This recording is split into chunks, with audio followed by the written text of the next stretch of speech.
Okay, attendees have been allowed to join, and this is now also going to be broadcast live on YouTube. So just letting everyone know.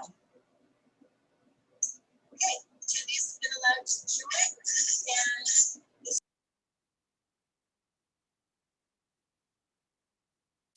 Getting a little bit of feedback somewhere. Okay, is that better? It is. Okay.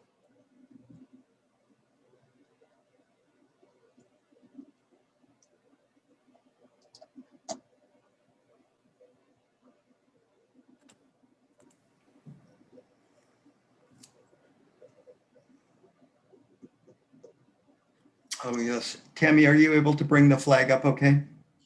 Let's try it.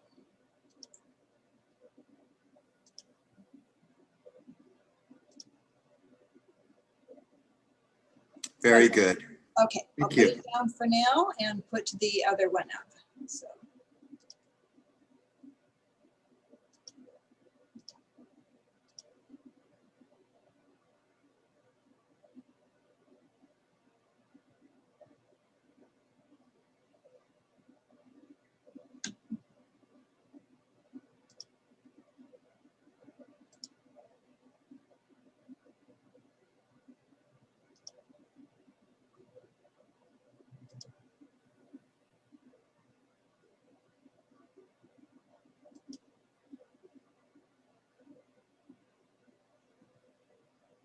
I don't think that worked.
All right, I will start the recording.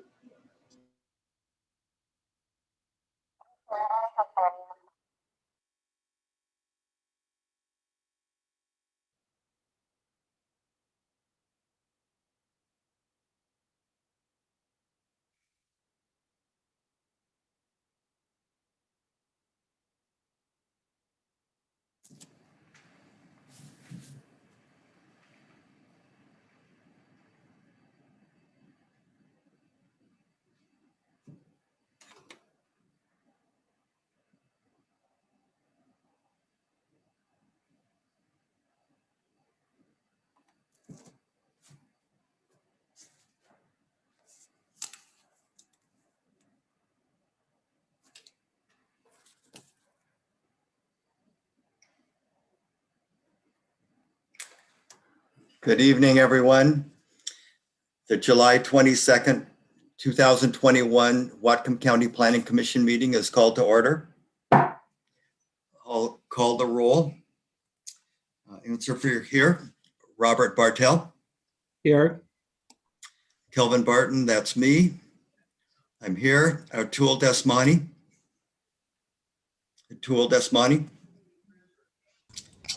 Okay.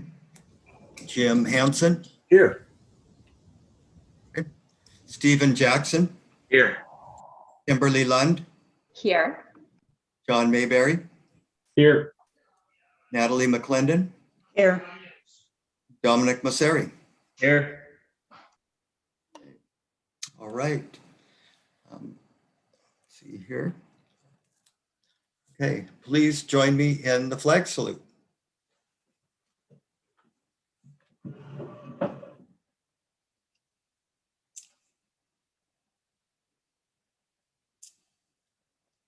There we go. I pledge allegiance to the flag of the United States of America and to the republic for which it stands, one nation, under God, indivisible, with liberty and justice for all.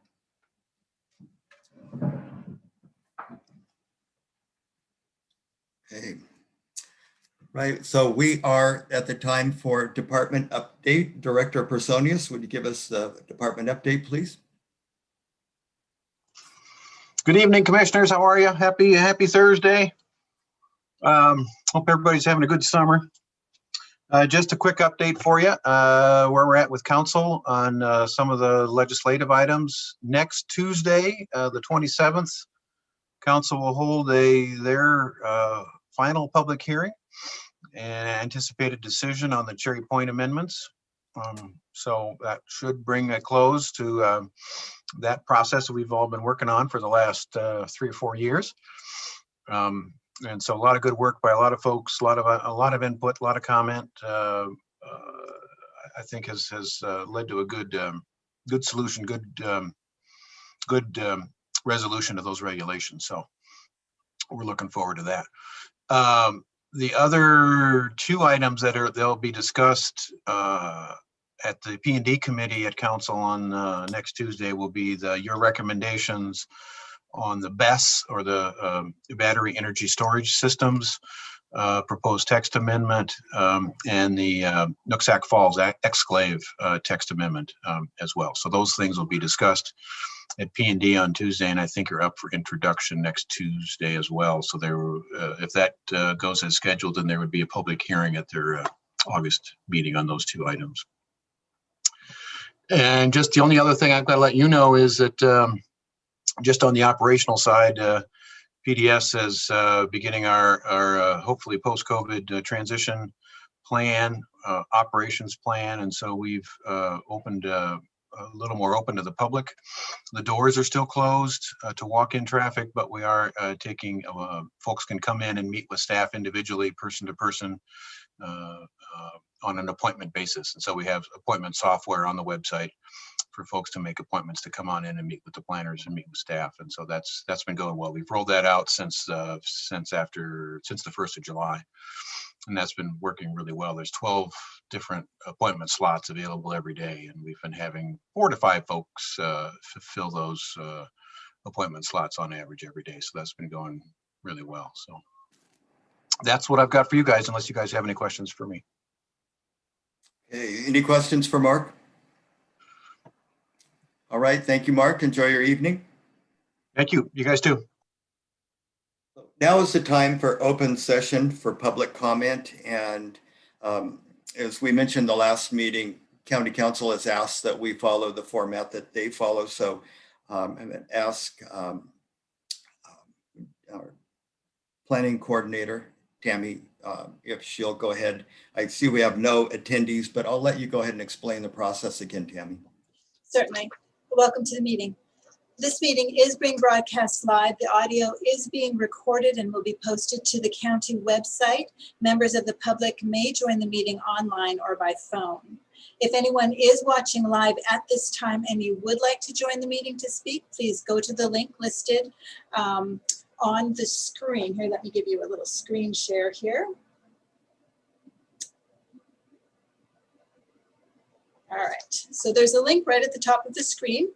And if you do want to join at this time, please go to that link and there's some instructions. It's the very same page that you used to get to the link to watch the meeting.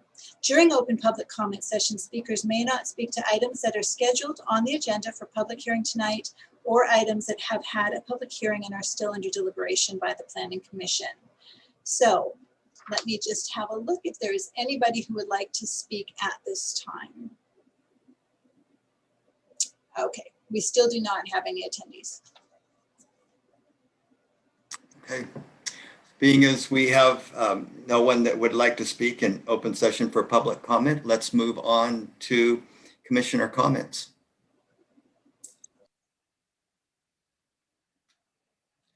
Any commissioner comments? Commissioner McClendon, please go ahead. Just an update on the ad hoc committee on public participation. You all should have received from Executive Sadhu an email today or yesterday, I guess, that involves the questionnaire that we're sending out to all members of boards, commissions, and advisory committees for the county. That would be both executive appointed and council appointed. And I hope that you'll fill those out, and we will be taking, we'll be adjusting how those have worked between staff and boards and commissions, and creating another one for the general public. Probably not till, to send out, probably not till September, but looks like some interesting comments already. I looked at it today about 24 hours after it went out, and there are about 45 people responding. So hope you participate in that. All right, thank you. Any other commissioners have comments this evening? Okay, seeing none, let's move on to approval of minutes for July 20 or for July 8th of this year.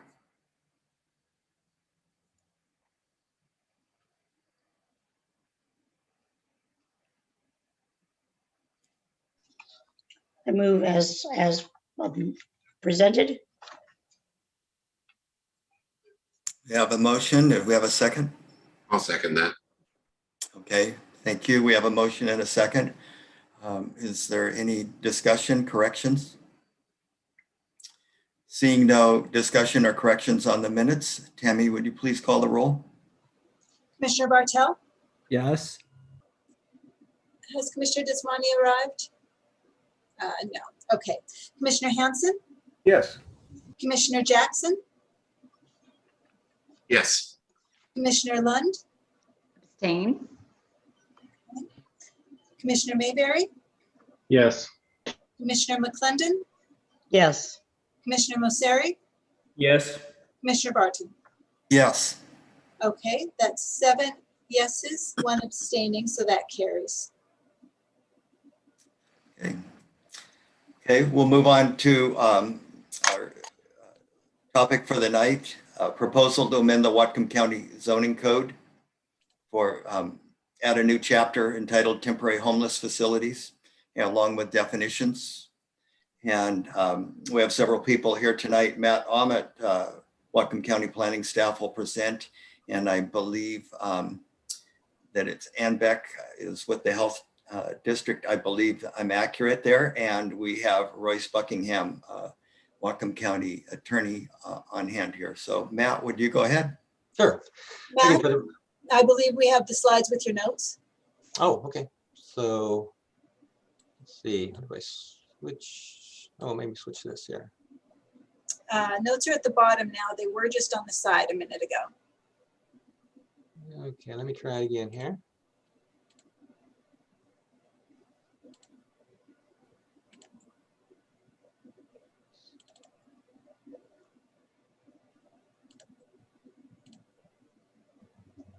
Now what do you have? Yep, that's better. Thank Okay. you. All right, thanks. So my name is Matt Ahmet, representing Planning and Development Services. So this evening, we're going to discuss the three things: the county's interim ordinances relating to temporary homeless facilities, some proposed definitions, and also some proposed regulations. So state law that was originally adopted in 2010, RCW 3601-290, allowed religious organizations to host temporary encampments, but the county code did not have any specific provisions addressing these encampments. So beginning in June 2018, the County Council adopted a series of interim ordinances that allowed and regulated temporary homeless facilities. And the last one, Ordinance 2020-053, expires October 27th of this year. So the council's regulations adopted in this interim ordinance provided kind of a starting point for drafting the proposed code amendments that are before you this evening. So interim ordinance 2020-053 addresses several items. One, it defines temporary homeless facility and other related terms. Secondly, it provides interim zoning regulations for temporary facilities.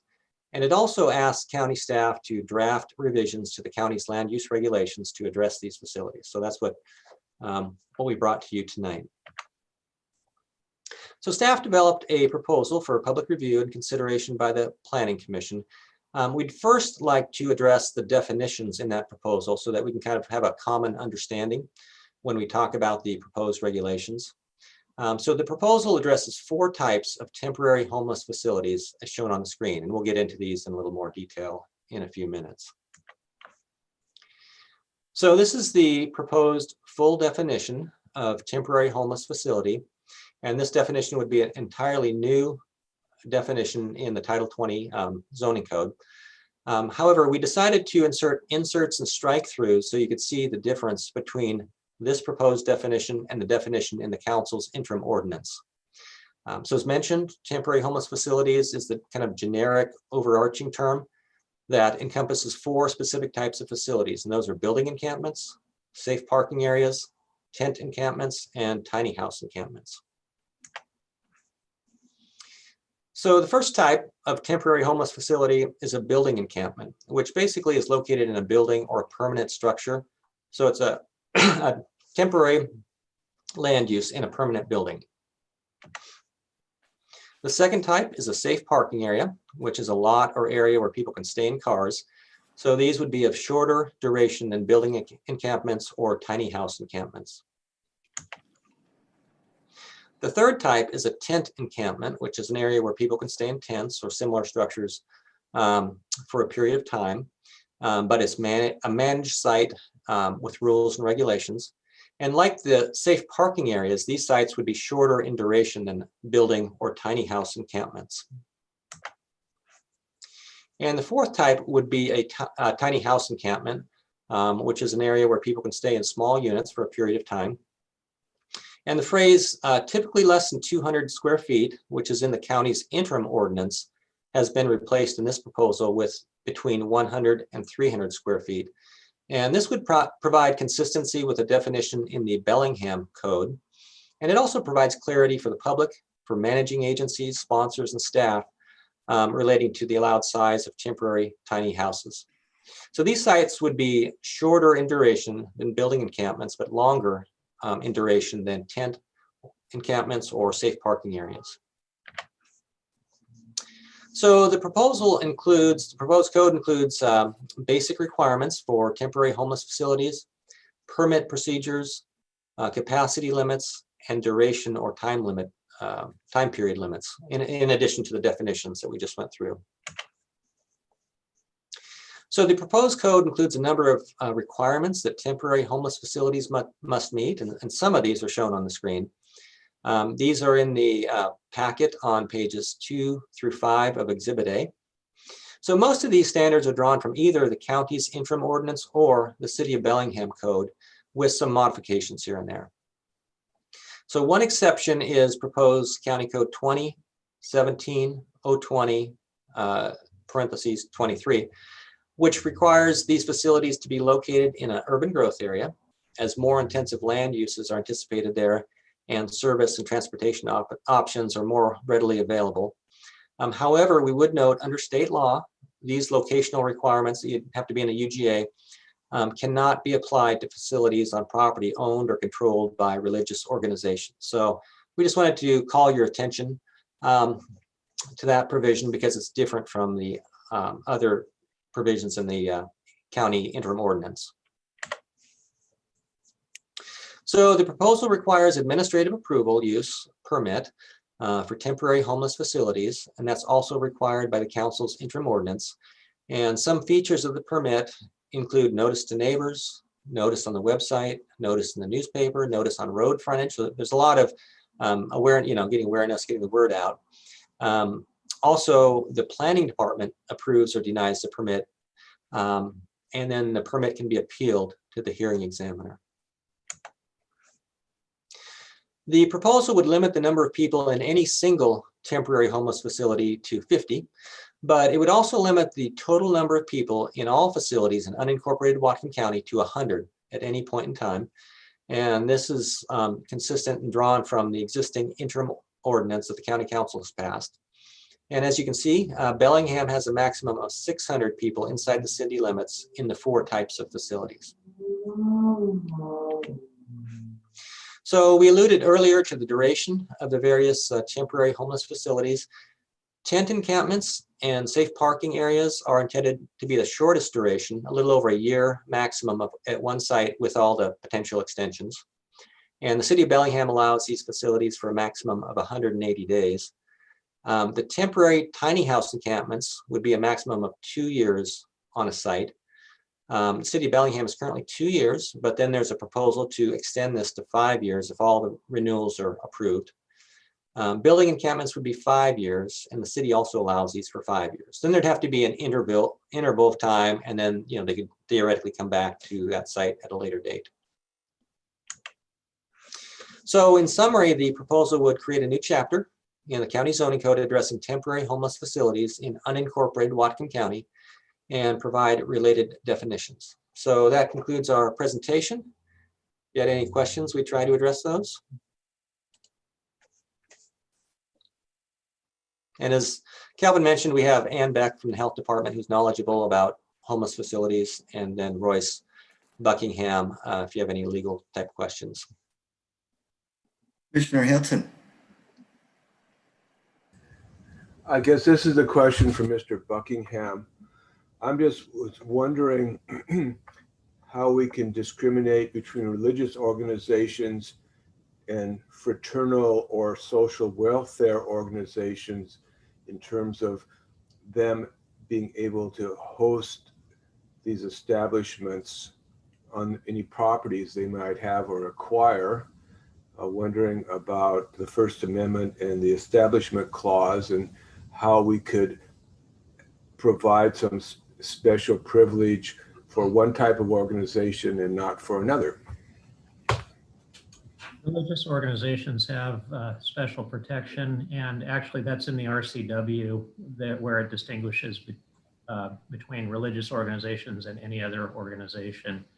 So I think, if I'm not wrong, Matt, we're essentially following the RCW, is that correct? Right. Yeah, so that's state law. That's not something we came up with. And religious organizations have always enjoyed different treatment than fraternal organizations. So I don't have any issues with that legally. Now, if we wanted to do something different with our fraternal organizations, we might be able to carve out an exception for them, but I don't think that's what's being proposed.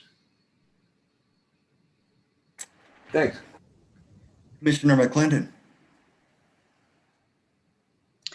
So I just want to clarify, when we talk about temporary homeless facilities, the temporary is in the land use grant, right? Yeah, they can be on a site for a limited period For of a time. limited period of time. And the reason for that is Well, because we've solved homelessness or because we don't want shanty towns? well, part of it is, this whole genesis of this was in the state law granting exceptions, and that talks about temporary, facilities. There are other facilities, like the city of Bellingham has, what they call interim facilities, and there's homeless facilities that have services. There's a variety of different types of homeless facilities. This one, the council's, yeah, I mean, you could take away the timeframes. That would be a policy choice. The council direction in the interim ordinance was to allow these at a site for a limited duration. So that's certainly a policy choice that you could propose and suggest that's different in the ordinance.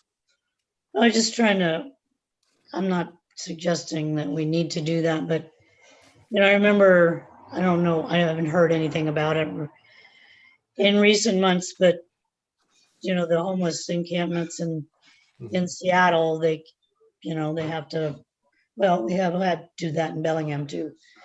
They have to just up and move and find a new location. And the reason for that, I'm just trying to understand. If say it's a tiny home, what was the duration for a tiny home? 2-year max. The city of Bellingham also has a 2-year max. They are proposing to make that 5 years because I think they've heard some of those concerns. It's kind of Okay. tough. You get utilities and everything. It's kind of tough to uproot, go somewhere else. So that's something I think they're going to consider this fall. I think they've gone to planning commission on that. Okay. I mean, I see part of this is trying to minimize the impact to the neighborhood by making it temporary, promising they'll just be here for a while and then they'll go away. And, we need to probably figure out how to minimize the impact, period, not just make it a time thing. But anyway, I'm still thinking about it. Okay. Commissioner Lund. I'm wondering if either Matt or Ann could speak to how many temporary facilities we currently have in the county under the interim regulation, and what we could be looking at if we adopt this into the county code. What is the need? I don't think we have any in the unincorporated county. Ann, could you address the city of Bellingham? And I'm thinking, there's the tiny home villages. There are 2 currently operational, and there's a 3rd one that's coming online. That the city is working in partnership with those agencies that are running them. And then I don't know about any of the other. I know at a previous time the drop-in center over on Holly Street, I believe, was they had the temporary use there, but they've been relocated to base camp, and I'm not totally sure what that facility is categorized as. But other than that, I don't know of any. So right now it's pretty much just the facilities in the Bellingham area. Yes. Okay. Right. Are there any more questions for staff? Okay, we need to have a public hearing here, and staff, if you can stay with us here. But we need to have a public hearing. And so I'm going to go ahead and open the public hearing I do not see any attendees, but Tammy, would you go ahead and introduce any attendees that might be watching on what they would have to do to speak? Certainly. If there is anyone who would like to speak, please go to, let me put it back up here again, one moment. There is a link for you.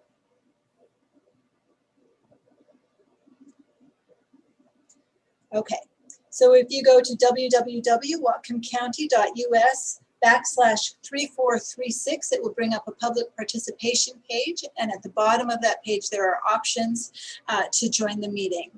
If you would like to do that now, you can do so that you can speak to this item. Okay, I am not seeing any attendees or anybody putting a hand up. We'll hold just a little bit longer and make sure we have them just in case someone shows up. Okay, that's a little bit longer. So I'm not seeing anyone, so I am going to go ahead and close the public hearing. So the hearing is closed. Commissioners, what would you like to do? Commissioner McClendon. So I have a number of questions and suggestions. I don't know if anybody else does, but I will start in and then people can interrupt me if they want to get a word in. Okay, let's go to, so the first thing was, so the definitions have now been moved to a separate chapter. And I'm wondering, since they are elsewhere and they are critical to understanding this specific new chapter, chapter 20.17, that they need to be mentioned somewhere, referred to, maybe in the purpose section. Just say at some point as defined, in the definitions, because otherwise nowhere in this in this chapter 20.17 does it actually say what we're talking about. Maybe Mr. Ahmed has a thought about that.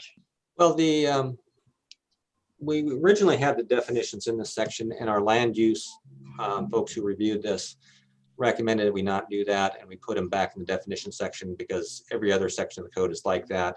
And I'm fine with that. Yeah. And we don't, in every section, we don't say see definitions. It's just kind of understood that there's a definition section in the back. And so this would kind of be unique if you did that. The definition section is in a completely different chapter, right? Yes. So to me, it just, the uninitiated looking at reading this through, and it's not so long that you can't sit down and read it, wouldn't know that.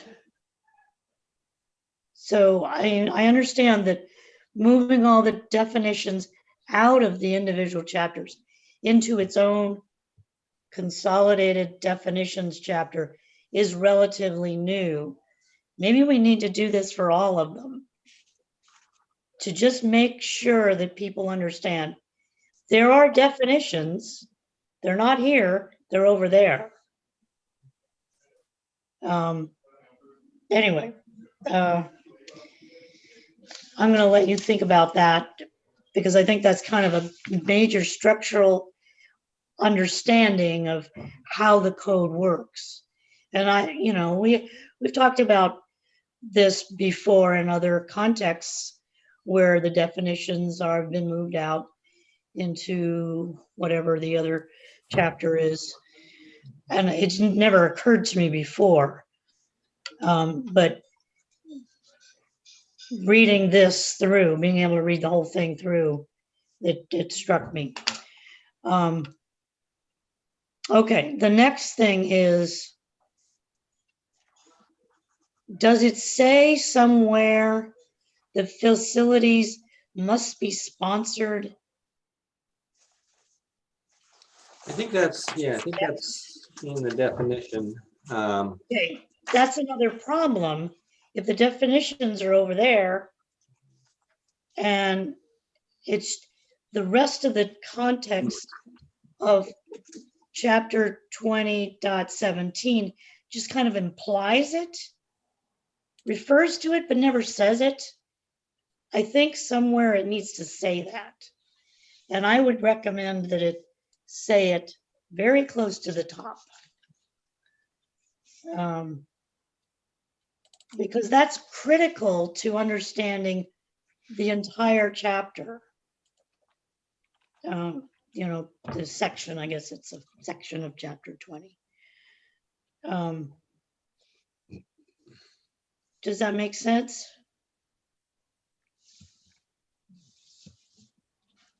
Just doing a quick word search on sponsor here.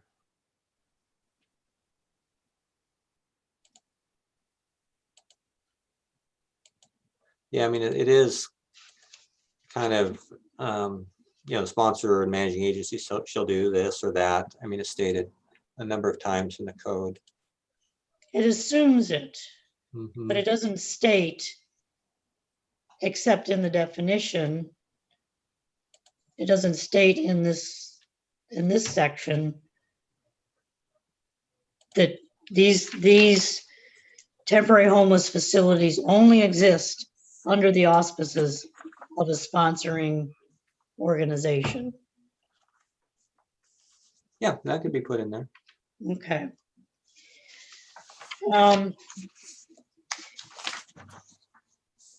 So then I have a kind of a big organizational question, suggestion.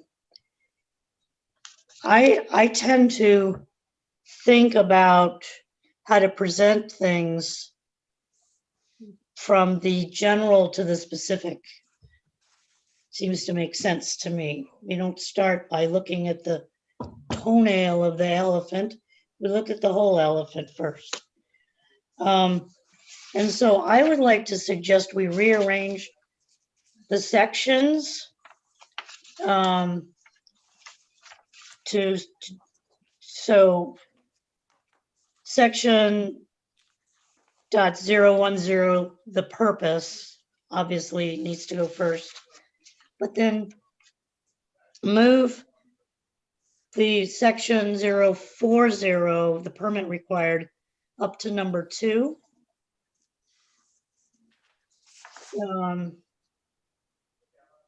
And then in order, capacity of temporary homeless facilities next, duration next, and then the requirements for temporary homeless facilities last. Well, not last, because then you have application and permit procedures after that. And that just seems to make, like I said, from the general to the specific. Yeah. But I also have another suggestion that We did try to, and the director and I talked about this, we tried to somewhat follow the same order in the City of Bellingham code, just so people looking at both might have a somewhat comparable, you know, order in the two codes. So we don't have exactly every heading that the city has, but generally they're in the same order as the city code. so you're saying you don't like my idea.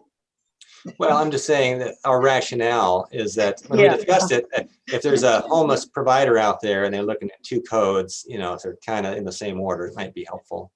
So, Okay, well, that doesn't mean that the Bellingham isn't in a order that's needs to be fixed too.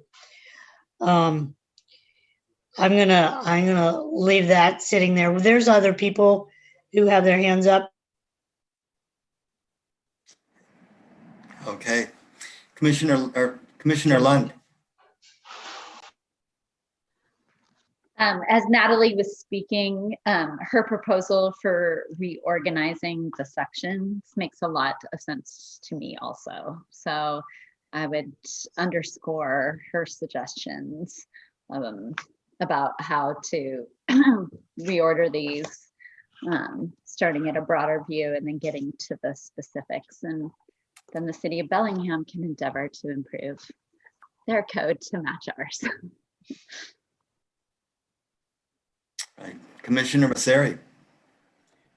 How's this order similar or different from other chapters in Title 20? I would think that the chapters should be similar, more so than similar to Bellingham's code. Well, a lot of our chapters are like zoning, that aren't really comparable to this. So I guess I'd have to go back and look at the code, but a lot of them have, permitted uses, accessory uses, conditional uses, prohibited uses, which isn't really, a factor here. And then they've got, lot coverage and, subdivision requirements and things like that. So there are a couple chapters that are single use that maybe we could look at, but I'd have to do that, go back and do that. But though, even those are like wireless facilities or, that type of thing that may not be really very comparable. Okay, Commissioner McClendon. Okay, so I got one positive on that one. I'd like to move that we reorder these sections, and so what I will say, I actually want to add another section, and maybe I should talk about that first. So on the bottom, actually towards the top of page 5, item 23 of all these specific requirements, the new item, temporary homeless facilities are only allowed in urban growth areas. This location requirement does not apply to temporary homeless facilities on property owned and controlled by religious organizations, etc. This seems to be critically important, big picture information, and it's buried at the end of these details about how to manage the site. And so I would propose, let me do this first. I'm not going to say where to put it yet, but I would propose that this be a separate section, .010.020 at the beginning, because like I said before, if somebody's going to read this and say, okay, and I'm thinking in terms of not just people who are thinking about sponsoring a homeless encampment, but other people who might have concerns about homeless encampments showing up in their neighborhoods. That one of the first things they need to know is the locations of where these can be put is very limited. So I'm not sure how to do that. Maybe I should get some reaction from that before I make a motion. Anybody have a reaction to that? Not seeing any hands, Commissioner McClendon, and There's one. here we go. Commissioner Masseri. I'd just be curious why staff placed it there and if there's a reason for it or not. No, I think that's a fine idea to, make it its own section. So it's probably, I think that's a good idea. And it is limiting except for, facilities on religious properties, which is mentioned in there, so.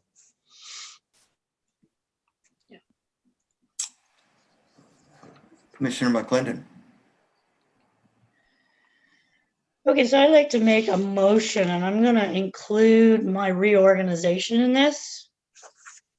So I'm gonna move that item 23 become its own section, and that would be designated as section .030.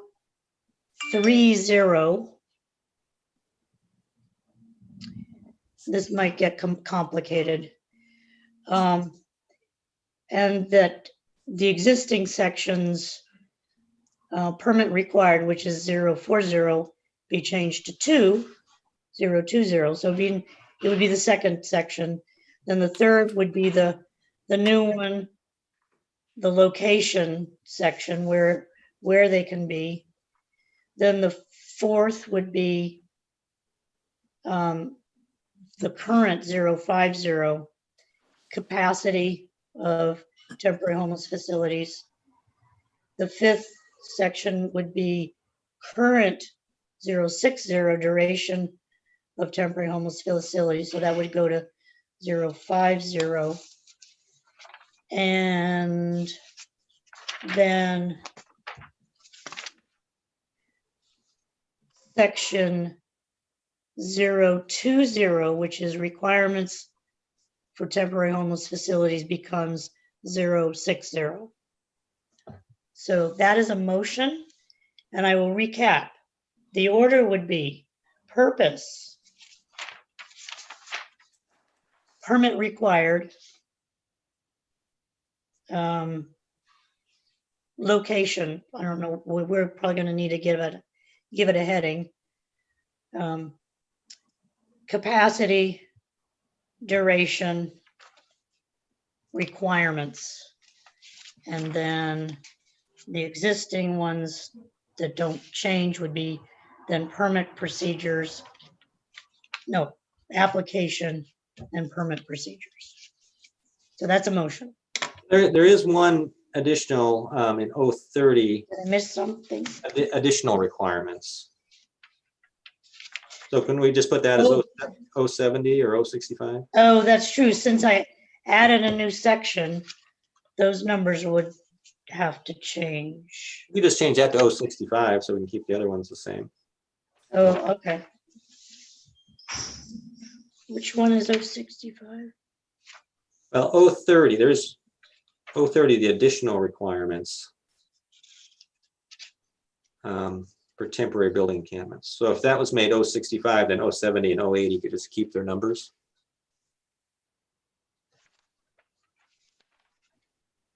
I don't even find 030. Oh, there it is. Yes, I'm sorry. I was gonna. So you're suggesting make that what? Well, we could do 065 and leave the other numbers the same if you want. Okay.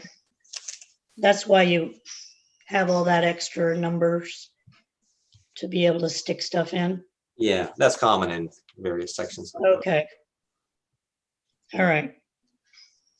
So I move that. Commissioner Mayberry.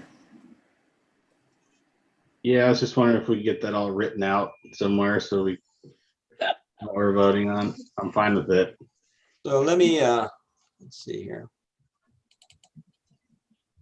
Let me While share he's, this. while he's doing that, we have a motion. Do we have a second? Is there anyone would like to second this? I'll second that. Okay, I'm just gonna do it on the front page, just so. Yeah, that's a good idea. So let's see here. We do 20.17. The location, right? And then let's see. Required, and I can move these around later, but this is gonna become 020. Or no, hold it. Well, I was gonna have permit is 2, This but is actually, it doesn't really matter, location or permit. so this is actually 030, isn't it? I got that. Yeah, that was what I'd proposed. Okay. Sorry about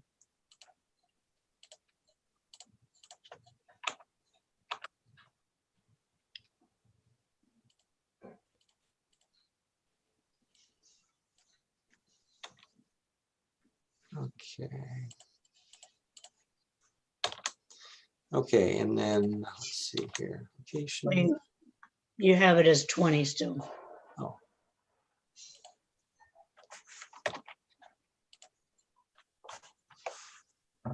$30 and then $50 will become $40, right? Let me take a look here. 50, yes, become 40, And then $60 becomes 60, $50. 50. And then let's see, $40 becomes $20. Right.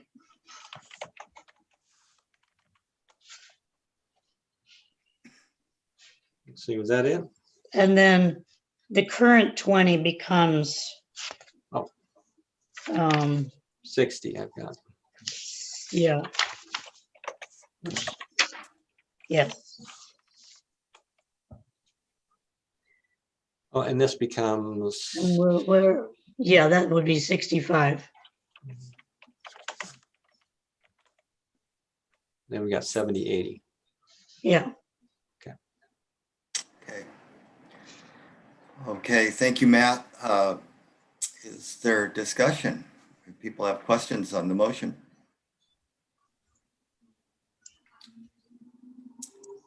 Seeing none, I will attempt to read this back. So the motion is we added a category and we changed 23 and I'm not sure which one 23 became, sorry. That was this one. Okay. Location. 23 became location. And so we reordered them so that we start with 2017 tennis purpose, and I'll skip the 2017. 20 is permit required. 60 is requirements for temporary homeless facilities. 30 is location. 65 is additional requirements for temporary building encampments. 40 is capacity of temporary homeless facilities. 50 is duration of temporary homeless facilities. 70 is application and 80 is permit procedures. So we have no further discussion. Tammy, would you please call the roll?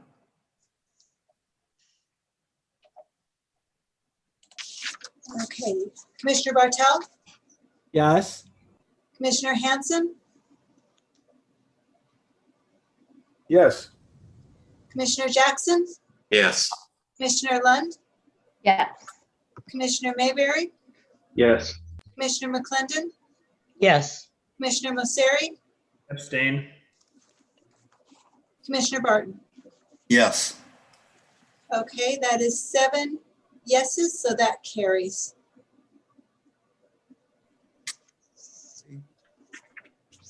Commissioner Lund. I have a question for staff, and this would be under the new 2017-60, the requirement for the temporary facilities. Section 11B, one of the requirements for the agency, the managing agency should be able to demonstrate certification or academic credentials. And I'm just wondering how they submit that. Is that county staff that is vetting their degrees or professional certifications? What does that practically look like in practice? Well, that would probably, because this is a planning department permit, the administrative approval permit, that would come in with the application. If we have uncertainty about that, we would probably consult with like the health department. Is this adequate credentials to run such a facility? So that would probably be our approach, to consult with them or other experts in the field. Do we do this anywhere else where we require agencies to submit their credentials for staff? Well, like wetlands scientists have to. I mean, they get on a list, so they can, and then engineers stamp things. Sure. So it's not unprecedented. I think the Cherry Point, well, I'm trying to think if those ended up, I think we have engineering requirements for the Cherry Point code. So Okay. yeah, it's not unprecedented. Thanks, Matt. Commissioner Masseri. I've got a question on page 3 of Exhibit A. Okay. It's carryover of number 9 from page 2. And it lists specific organizations as examples. Just didn't know if that was a good idea as organizations may come and go. Yeah, it's a good question. This was in the council interim ordinance, and it does give people kind of a, sense of, okay, these are some of the, organizations I might go to. So I think there's an upside to it. The downside is, you're right, some things, may change or may change their name, which the code can change over time too. So it was in the interim ordinance, we thought it was reasonable to point people in a direction, so we left it in there. For what it's worth, all of those agencies are pretty long-standing in the community, and I think will probably be around for quite a bit longer too. I would second that sentiment. Right. Commissioner Lund.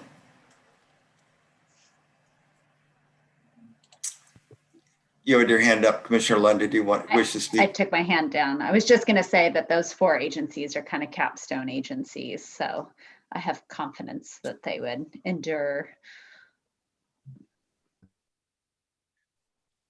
Seeing no other hands up, I had a discussion with Matt earlier a little bit about a couple of the zonings, and I need to do full disclosure here that I live in a resort commercial zone. As some of you know, I used to do short-term rental business. Probably don't know that we've converted over much more to long-term. And so we're not doing short-term rental or recreation rentals. The question I had though is resort commercial is a mainstay of Birch Bay. And it was specifically put together because Birch Bay is a part of Whatcom County where there's lots of recreation, where people come and historically wanted to, say, rent a week and stay at the beach. And most of these, my concern that I had, and it wouldn't impact me regardless because there aren't vacant pieces right near us, but there are some of the places along the beach, such as Worldmark or Sandcastle, where you could potentially have a property that we're talking about here being right next door. And so I was wondering, Matt, about is there anything we need to do? I am looking here, and it talks about 40 feet from single family residential or public recreational uses. And I'm not sure if some of those, like Worldmark or some of those, I think a lot about Gargette's property, and it was a family cabin business that started, I believe, about 1926, and they recently closed after almost 100 years in business. But thinking about, is this adequate to take care of those people? Thinking about, I don't know if I would want to go on vacation and have this right next door, but it wouldn't bother me if it was next to my house where I live, but running a business or going on vacation. So Matt, I was wondering if you could address that. What is public recreational use? Well, I think like what you're talking about might be more in a commercial category, be like a commercial permit. Public recreational use, I think of as like a park or some publicly owned, space. So I think, that would be more under the 20-foot category. Okay, I was wondering if that would be adequate for some of those facilities, that they're not your standard commercial facility. Well, yeah, that's a difficult question. There've been, tiny home places in various locations that have been well run, and I think have had minimal impacts. I don't know, Ann, do you have any thoughts about that as far as proximity to various uses, commercial uses abutting, or, Recently we went down to visit Swift Haven, which is the tiny home village located over in Fairhaven. And it was my understanding, I think there was a lot of apprehension in the beginning of the neighborhood. They're a bit of a ways down from most of the business district, but they've been really well received. It's been the folks that are staying there right now. They're very proud of where they're staying. They're kind of screened into the facilities, and so the behavior hasn't been an issue. The facilities, the little buildings themselves are brightly colored. It looks really nice. So I think it would depend on what would go into the place, but usually if they're affiliated with an organization that wants to maintain their work, they're going to do a good job of being good neighbors. I don't know about distance or any of that. I think it just kind of depends on what's coming in there and who's running it. But usually they want to see it successful, which means they know they need to have things, they need to be good neighbors to others. Okay. All right. Well, thank you. Commissioner McClendon.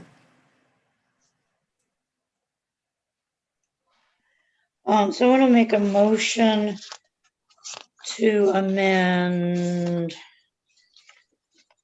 on page 1 of the Exhibit A,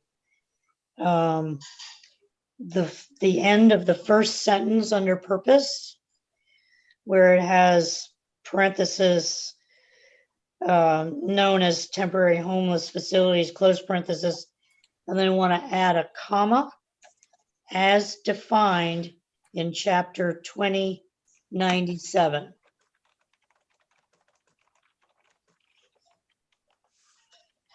So there's no doubt that there are more definitions, more clarity elsewhere. I would second that. Thank you. Okay, we have a motion to add the location of the definitions as defined in chapter 2097. Is there any discussion? Tammy, would you please call the roll?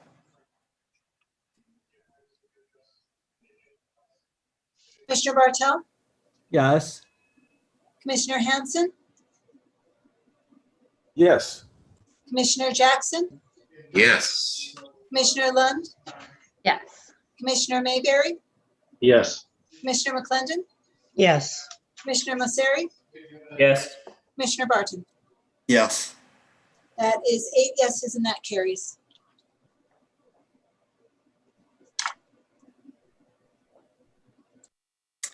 Commissioner Masseri.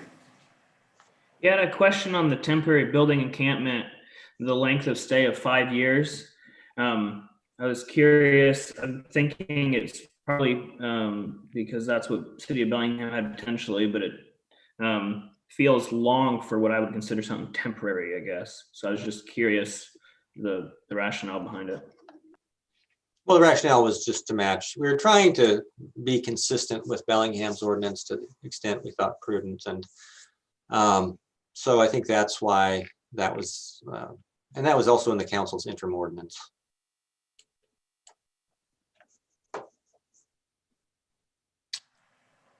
And the buildings are already there, you know, they're not necessarily changing the physical nature of the site. It's really the use of an existing building type thing.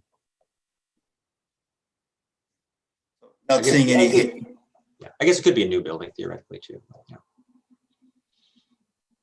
Not seeing any hands up. A question, Matt, on some of these tiny houses we're seeing are being constructed in places. I believe they've set up a little village of them in Snohomish County. Do you know what the life cycle of these are, these little houses? I do not. How long the houses last? Correct. Yeah, I don't know that. I mean, you know, probably depends upon, you know, the nature of the construction and the, you know, all that. So it could be variable. I think, yeah, it's going to depend on the kind that are in place. I know the ones down in Swift Haven were put together by community members using the wood that was available. But I think the ones for Garden View, which is the new one that hasn't quite been finished yet, were put together by a company locally, I believe, called Modular 360. And so I was just going to their website to look. I haven't looked to see how long those last, but those are, I believe, more durable, longer lasting ones.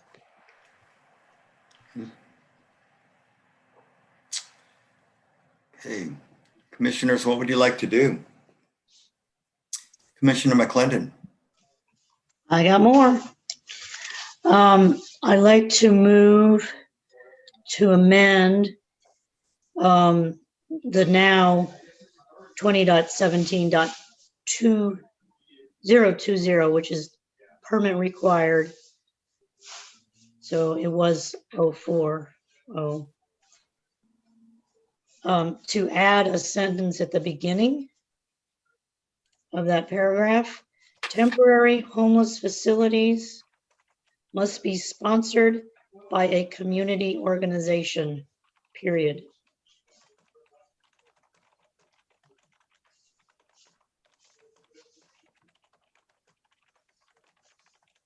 You know, the goal here is just to make it perfectly clear. People don't just go get a tiny home and invite their friends to get their tiny homes and they plop down somewhere, or even apply for a permit. They have to get a sponsoring organization. So So I had a question on that one. There is a definition of sponsor in, at the end, actually on the last page, page 11. And what would you feel about temporary homeless facilities must have a sponsor as defined in 2097 or something? Because this is probably Yes. broader than, okay. yes, that's fine. I did not realize we had the definition of sponsor. I do see that.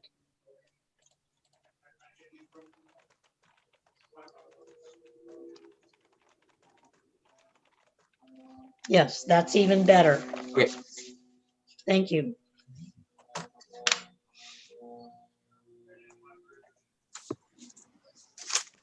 I would Give me second one that. second. Thank you. We have a motion and a second. And I believe that was Commissioner Lund seconded it.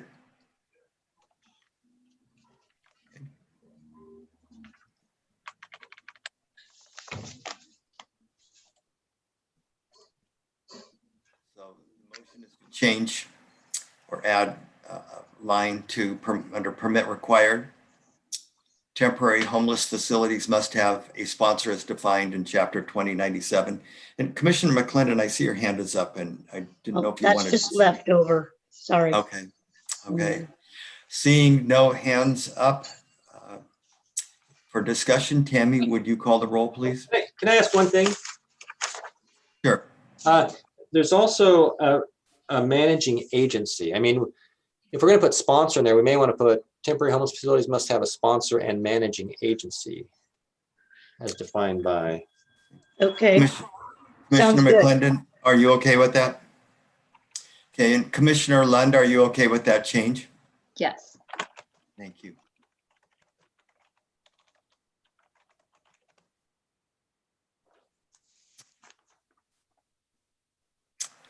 Okay, so do you have that all finished there, Matt? Yeah. So the motion is now temporary homeless facilities must have a sponsor and managing agency as defined in chapter 2097.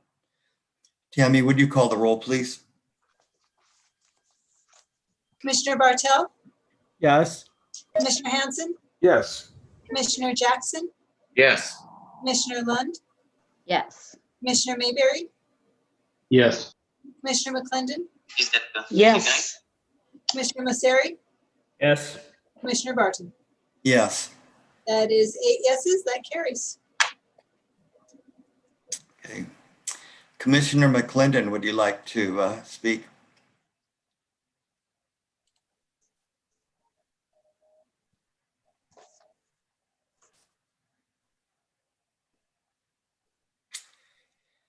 Well, doggone, I was going to just try to get ahead of you on the hand raising.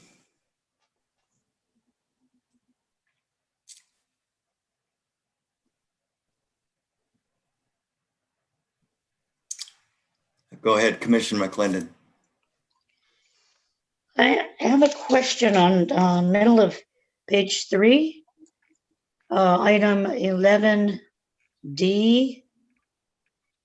I'm just not sure how that works. It says An operations plan must be provided that addresses site management, site maintenance, and provision of human and social services. The managing agency shall demonstrate that.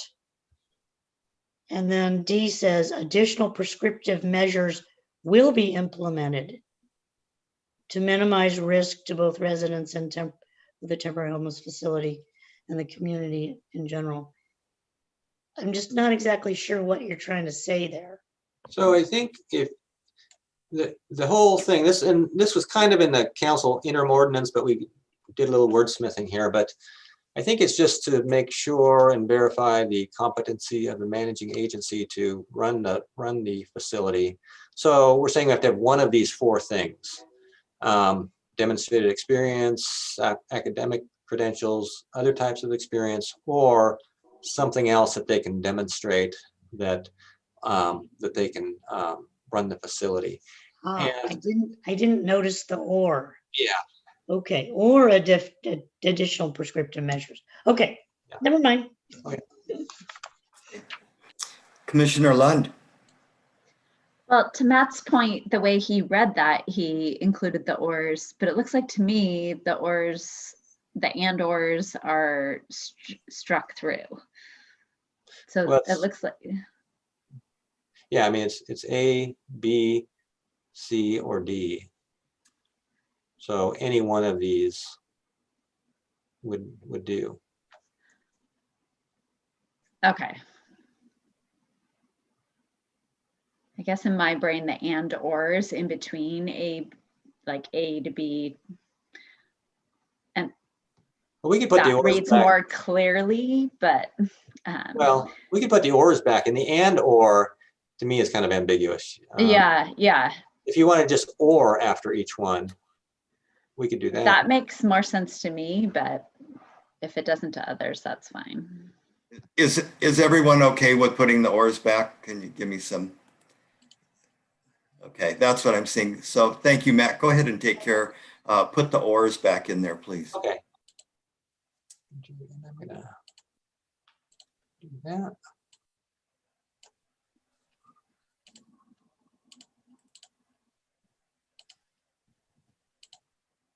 Okay. All right, thank you. Yep. That makes more sense to me. Okay. Thanks, Matt. Okay, Commissioner McClendon.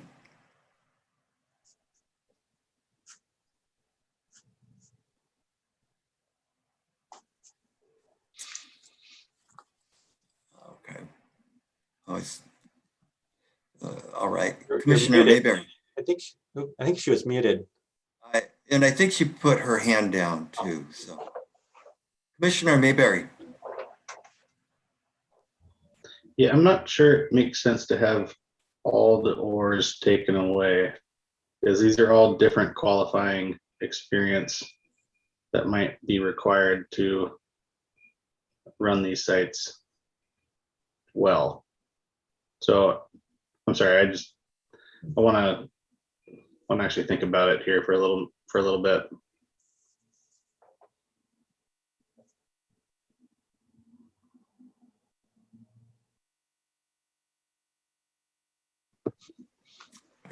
Commissioner Lund.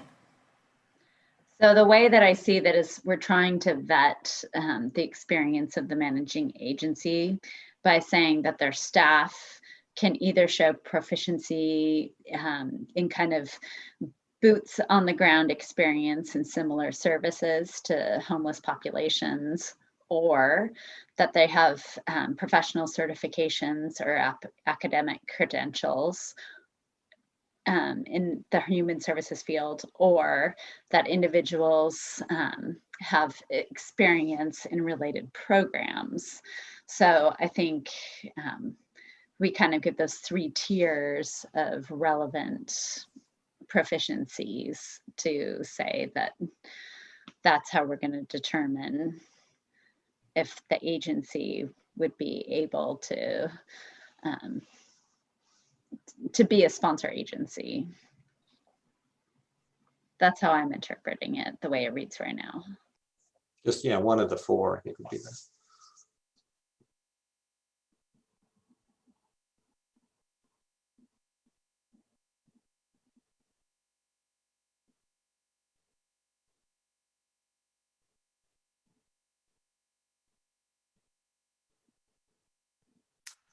Commissioner McClendon. Okay, I'll remember to unmute this time. Page 4, item 16. Second sentence says irregular trash patrol in the immediate vicinity of the site shall be provided. So does that mean off-site in the surrounding neighborhood? Is that Well, again, that was in the interim ordinance that council passed. That's what it would seem to mean. I mean, it could just mean the sidewalk out front. Yeah, So I guess, and then are we assuming that because this is this could be other people's property if you meant the surrounding neighborhood, because like people's front yards and such. Not exactly sure who's going to be doing the regular trash patrol there. yeah, I mean, you wouldn't want to go onto somebody else's property without their permission. The managing agency would have to, see that all these things are met. But yeah, that's a good question. You want to narrow that language a little bit, or?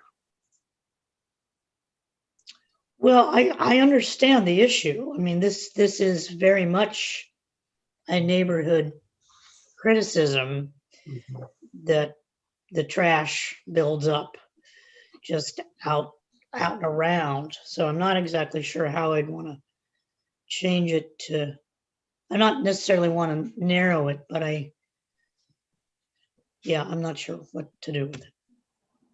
But maybe someone else has an idea.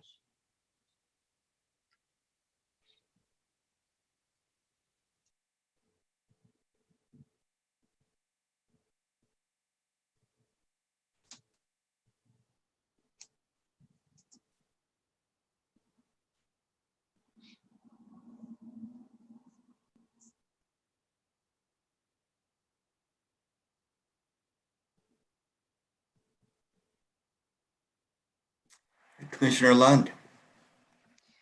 Well, I'm just wondering if we remove the word immediate. So a regular trash patrol in the vicinity shall be provided. And then I guess there's, what's a reasonable vicinity of the encampment, but it doesn't just mean that it's the sidewalk right out front, whereas immediate can maybe lend to a more narrow definition.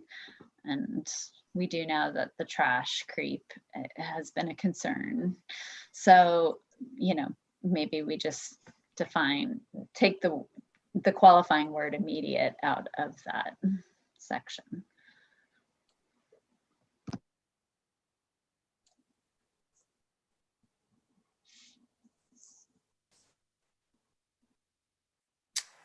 Commissioners, are you okay with taking that out?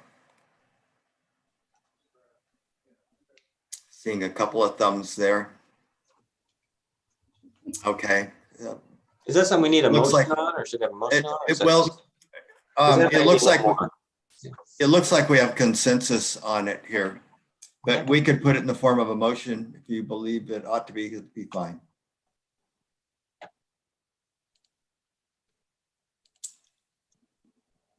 Okay, I see you've got it out there. So, okay. Thank you, Matt. Commissioner Mayberry. Yeah, I guess this is more of an English question, but does vicinity include surrounding areas or just the actual property itself? I think it normally includes the surrounding areas.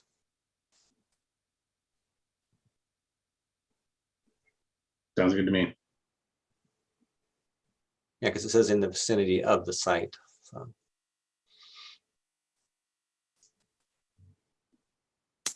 Commissioner McClendon. So on page 8, under permit procedures, the first section, notice, the last, well, it's actually a long sentence, but it refers to a county website link to the proposed written code of conduct.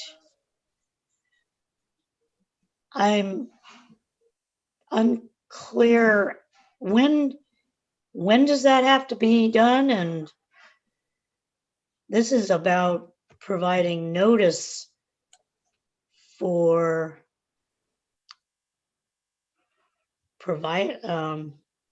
notice of the application. Right. So I think the intent, Go ahead. I think the intent is, so the code requires us to send out a notice to surrounding property owners. And so that notice is posted on the website, in the paper, you know, mailed out, would just have a link so that people could review the code of conduct to know, you know, maybe that might influence whether they comment or how they comment, just so they could know that up front before they have to submit their comments. So part of the permit application is to write a code of conduct and submit it with the application? Yeah. Yep. Is that clear? I think so. Oh, yeah, it does.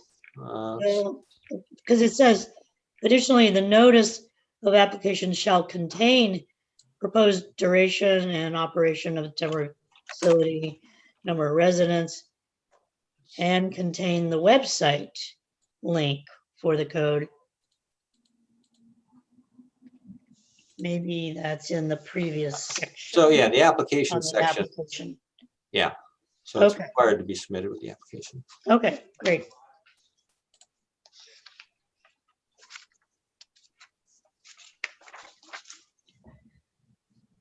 Nobody else has a hand up. I have another question. Continue, Commissioner McClendon. On page 10, under the definitions, the temporary safe parking area specifically says this definition does not include recreational vehicles. So does that mean that if your only vehicle that you live in is a recreational vehicle, you could not park in a temporary safe parking area? That's the way it's written. That was in the Bellingham Code, I believe. Is And that a good idea? I'm not sure what the exact rationale. I mean, there are RV parks, you know. I think I'm not a city employee, but from what I've heard, it's much harder to see inside the RVs sometimes if there's concerns than it is in smaller cars. That's at least what I've heard people talk about. Part of the reason of having not wanting to have too many RVs around, because there might be things going on you can't see in. Okay. Because I mean, if you've got your entire home in an RV and you know, it's probably poorly maintained because you're homeless and you don't have a lot of money to keep it up, you're not going to be going and parking in an RV park, are you? That's very unlikely, it seems to me. By leaving that in there, that means that RVs get shuttled off to some side of the road location. I'm not convinced that we should exclude them. I understand what Ann's saying about there may be a safety issue, a security issue, but I don't know. Other people know more about this than I do, but it seems like a lot of people who live in their vehicles live in RVs because they've traded their regular car in for an RV because they're long-term homeless. So I think that is one of those policy choices that you could recommend Yeah. something different if you find that's appropriate. So. Commissioner Hanson. Well, just thinking about this, the desire to somehow seeing what's going on and within somebody's home is a little troubling to me. I don't think we should require people to live in fish bowls so we can be monitoring their activities. In fact, personally, I'd rather not see everything that they're doing, just like I wouldn't want them seeing everything I'm doing. So it kind of seems unreasonable. It almost seems like it's prejudice against homeless people, that somehow they're cooking meth or something if we can't see what they're doing. So I guess I don't approve of this stipulation.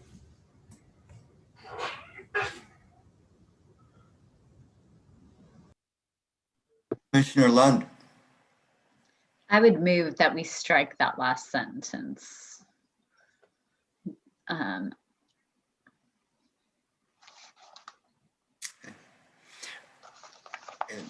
sorry. Commissioner Lund, did you say you move that we strike it? Yeah, I would move to strike that last sentence. Commissioner Mayberry, I'm not opposed to it necessarily based on the conversation that's been happening, but this does open a door for people with RVs to use these as free parking spots.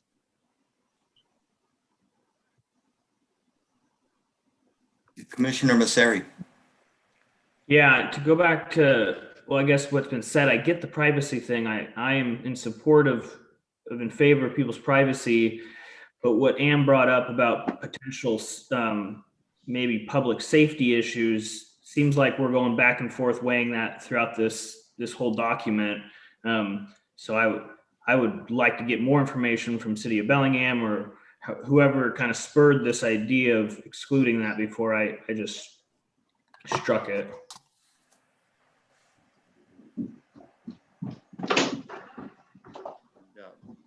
Okay.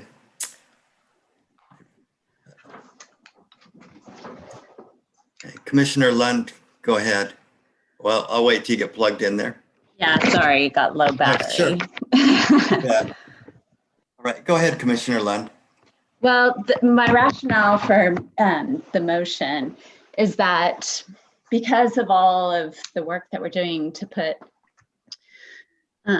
certified agencies in charge of this, I think it's then falls to them as the sponsor agency to make sure that all the residents are adhering to the plan that's been approved by the county. So I just feel like at that point, it's the agency's responsibility to make sure that all the residents are following the rules to, stay. And I feel like that's a very different situation than what we have in Bellingham. Like, for example, with all the RVs down along the waterfront, or, we don't have an agency supervising what's happening in those situations. So this is actually a much more controlled, responsible approach. So that's why I feel like striking it. I just think, we've had a Volkswagen Vanagon camper van for almost 30 years, my husband and I. And should we ever find ourselves in a situation where we had to live in our van again, I would hate to be excluded from, services where we have access to trash and agencies, restroom facilities. Like, that would be our go-to vehicle. So, I would like to think if we were good citizens of the encampment, we'd be eligible to stay. Right. And I realize we don't have a second yet, but I think our discussion is very good. Commissioner Bartel, go ahead. I would be happy to second that and certainly echo Commissioner Lund's thoughts. Throughout this, I keep coming back to, I would much rather have people in these temporary situations rather than having them on the street side or in my backyard or wherever else they happen to find. So I think whatever we can do to help things and help people is what I would like to see happening. So definitely, removing the recreational vehicle sentence makes sense to me. I would much rather see this. I've lived next to a homeless encampment in the county. Of course, it was illegal. It was a nightmare. It was a mess. And I would much rather have somewhere where it's where they belong, in the sense that they have adequate services and there's more predictability and management of the site than what I had. So again, I'd strongly recommend that we remove the recreational vehicle piece.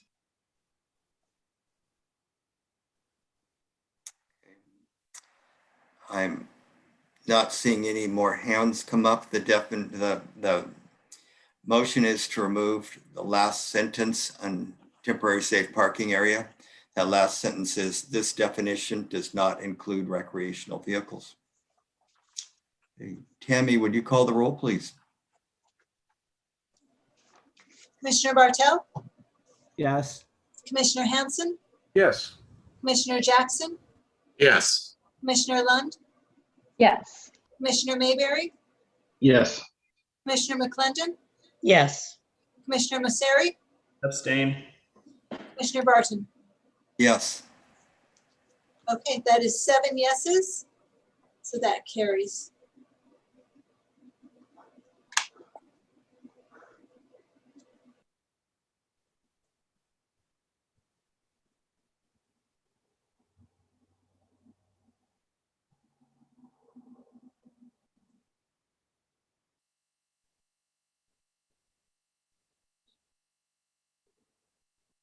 Commissioner Bartel. So the capacity piece at 100, that kind of fits in with the same discussion, in that is 100 what we have to stay with, or can we make that larger, or when would it be looked at? Like if we have 100 people that are permitted, or 100 people in these sites, would there be a mechanism where it could be brought back in front of us or the council to expand it if needed? Yeah, that's certainly a policy decision. Again, this is from the council's interim ordinance. You could recommend something different, or, you know, as you mentioned, if we got to this point where 100 was permitted, it could be come back as a code amendment. Of course, that takes, you know, a while to get through the process. But so you could consider, you know, modifying that now, or, you know, could be considered later also.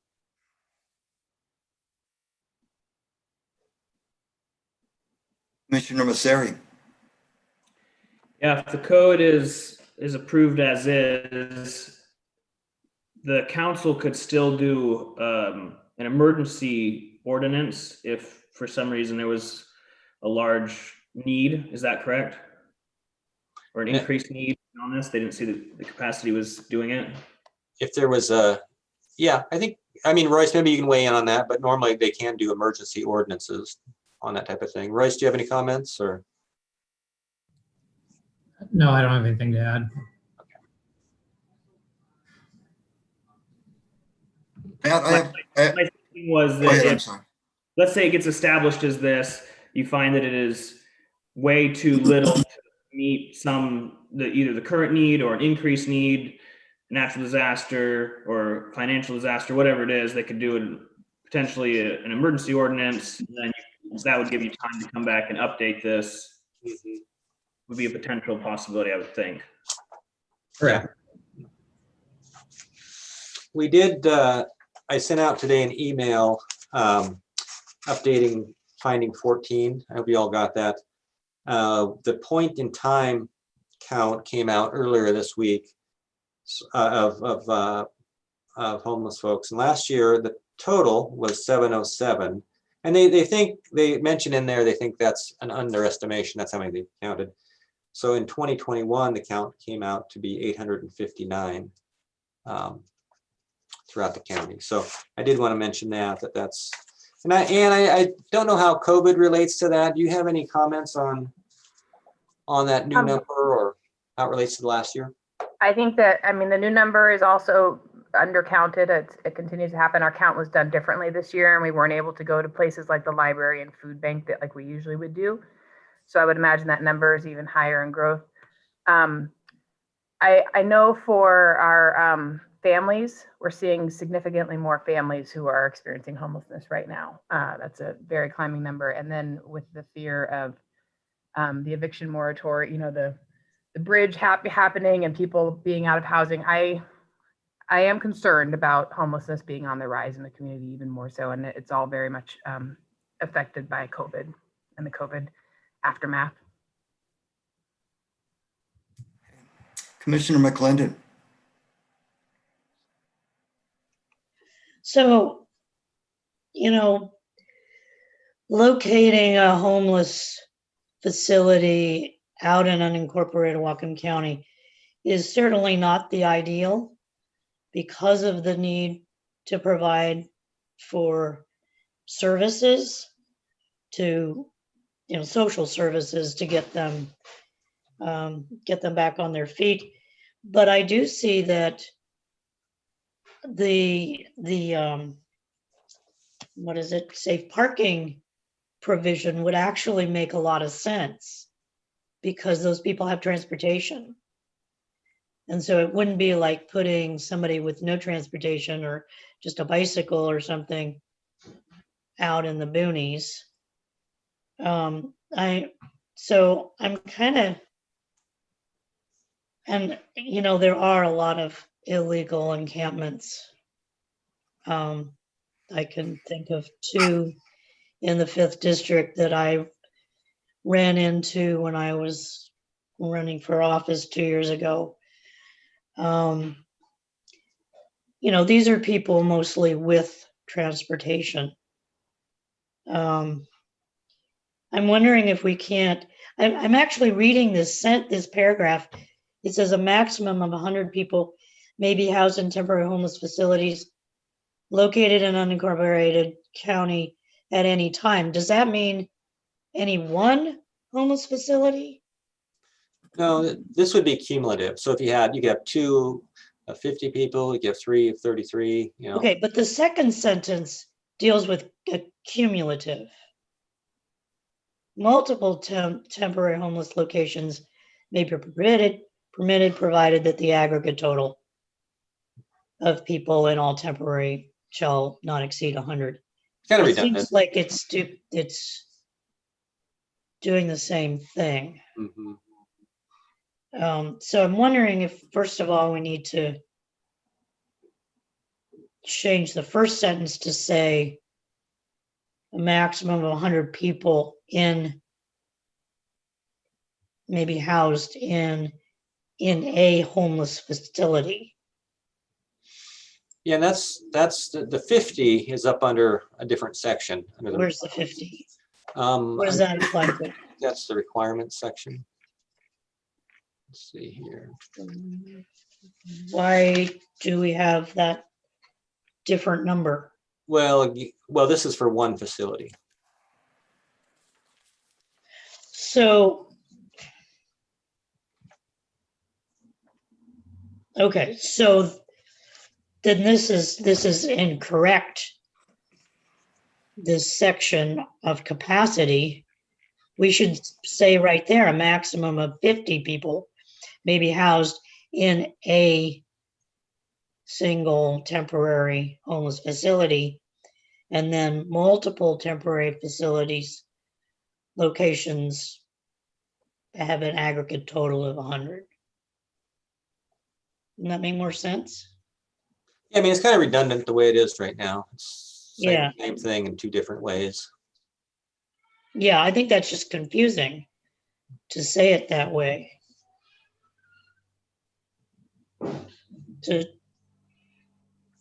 So how about if I move that we amend the first sentence to say, to change 100 to 50,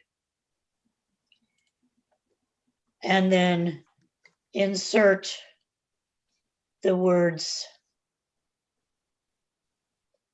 I don't know, a single or an individual temporary homeless facility.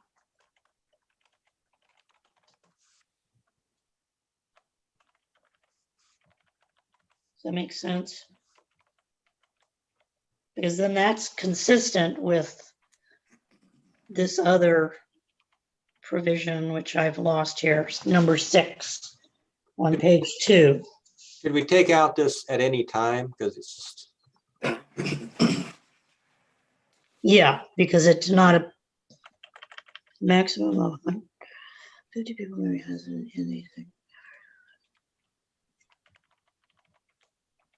oops, is that what I want to do?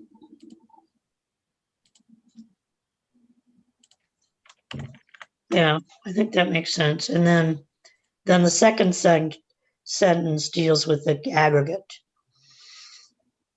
Now, we could change that aggregate number, but we're just at this point trying to make the paragraph make sense. So that's a motion.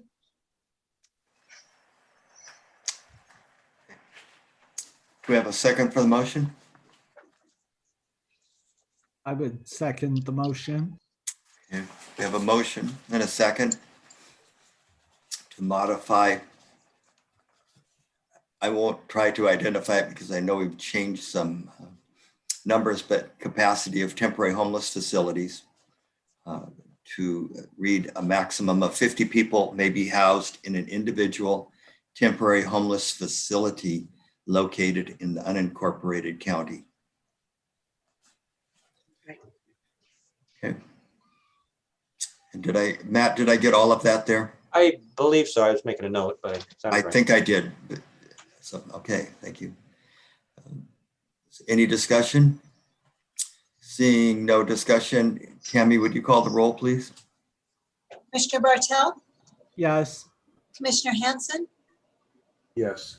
Commissioner Jackson, Yes. Commissioner Lund, Yes. Commissioner Mayberry, Yes. Commissioner McClendon, Yes. Commissioner Mosseri, Yes. Commissioner Barton. Yes. That's 8 yeses, so that passes.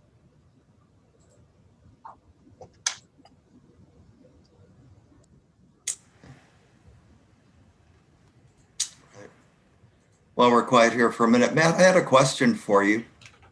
And I'm not sure if I missed this. Did I miss that somewhere in here, these are to go in urban growth areas? Am I correct? Yeah, so that was the number 23 that got moved. Okay. All right. So, And yeah. then a follow-up question is, do you know how much those urban growth areas contain? We've talked about maybe increasing the number of 100, but then wondering what's actually then the size of those areas. I'd have to look that up. I was just thinking about Bellingham being much larger, and that we don't want to create something that is a problem either. And I would make the caveat again, remind that just the urban growth areas only applies to, the nonprofit type. The religious facilities are exempt from that, so they could be located anywhere. Okay. Thank you, Matt.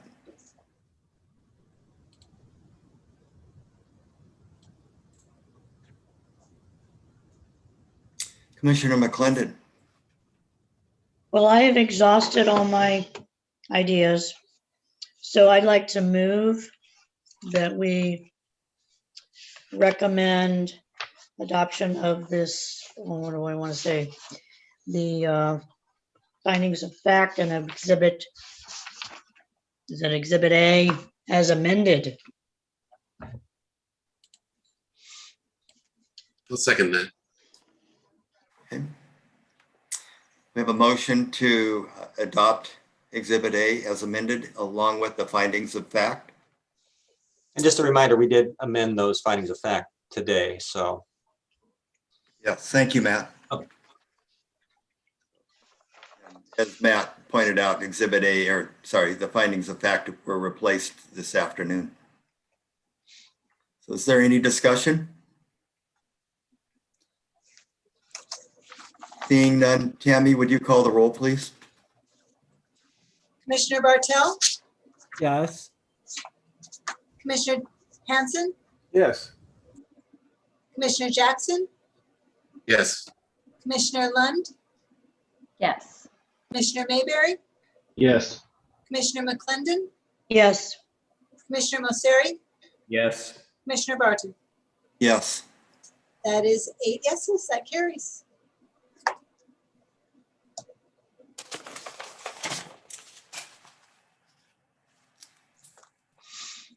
Okay, commissioners, we are to the point of unfinished business, or if there's something new someone would like to introduce.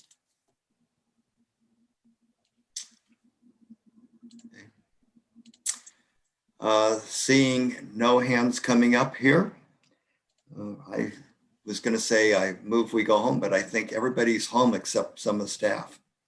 So the meeting is adjourned. Thank you so much. Thank you. Thanks, everyone. Good job, everybody. Thanks a lot. Thanks. Bye-bye.